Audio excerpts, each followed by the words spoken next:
What do you know about labor rights and labor law in Korea? It's a pretty confusing thing, right? Today I'm going to explain a little bit about labor laws and labor rights for migrant workers. So if everyone's ready, let's start.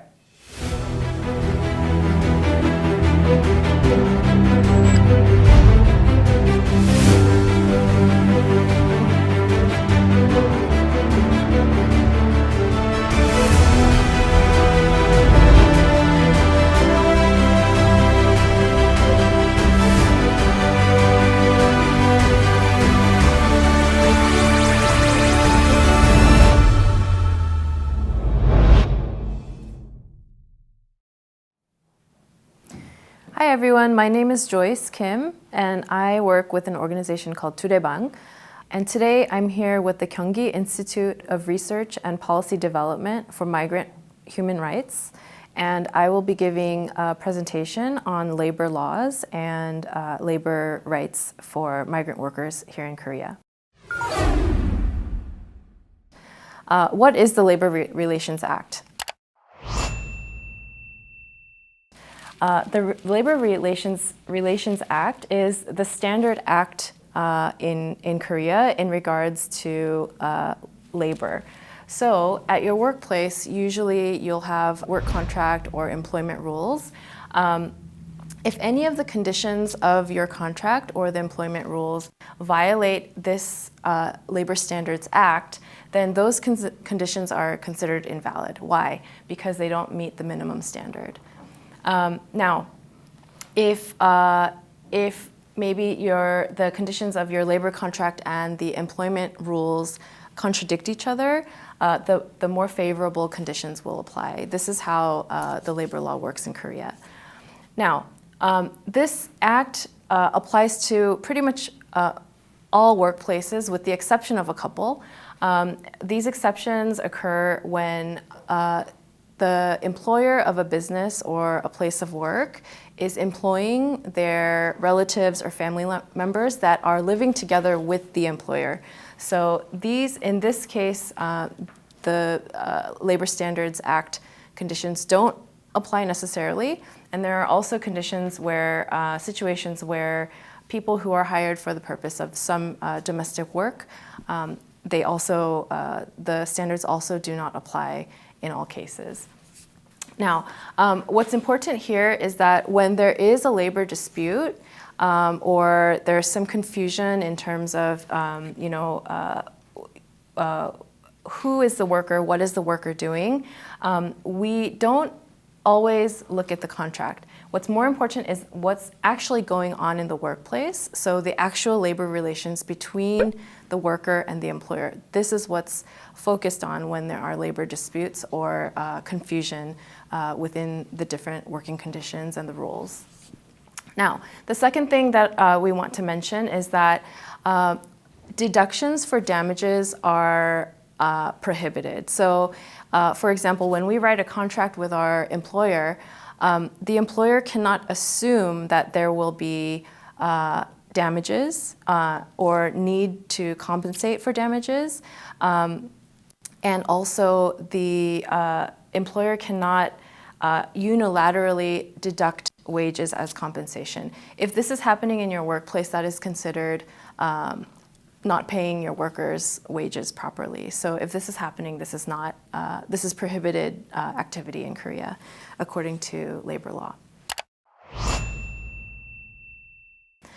Next, we're going to talk about the labor contract. What is a labor contract? Most people have one, not everyone, but most people have one.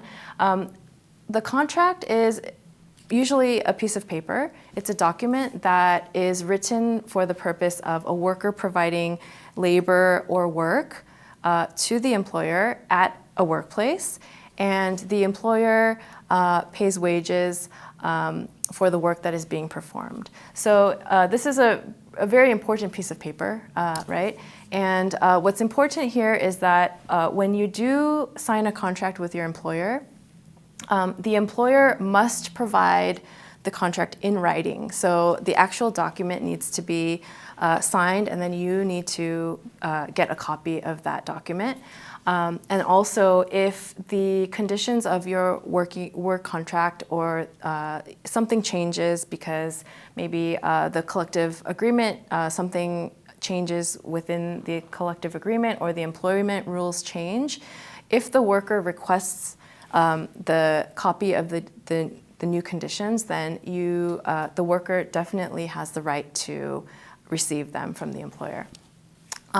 Just to note, if you get the revised working conditions or the revised contract via electronic document, that is also considered an acceptable method of providing a copy of the contract. So if you get a file via email, then this is considered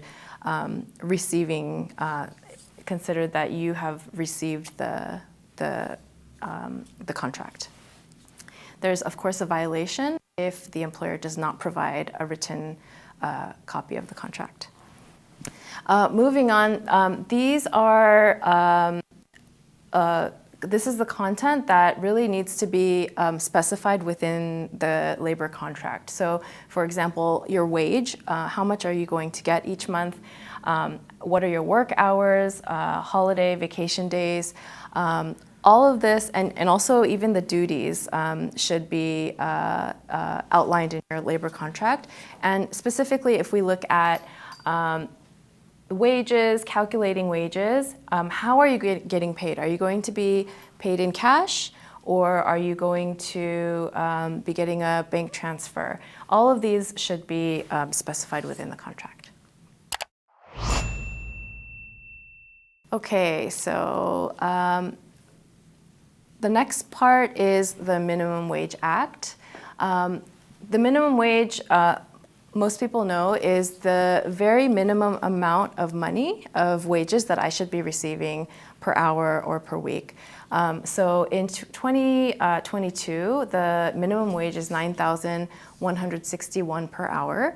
And this minimum wage really applies to all workers in the country, in Korea, whether you're Korean or you're a migrant worker, or even if you're an undocumented migrant worker, you should be guaranteed at least this much in your paycheck for your work.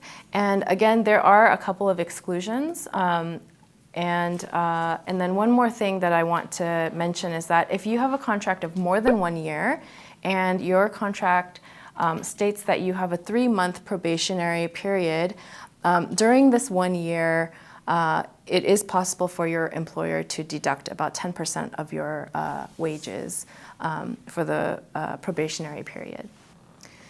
And then finally, regarding the minimum wage, if your wages are being paid in violation of the Minimum Wage Act, then that is definitely illegal. And if in case your labor contract does not meet the minimum wage, then the amount is considered invalid and it defaults to the current minimum wage. Okay, let's move on.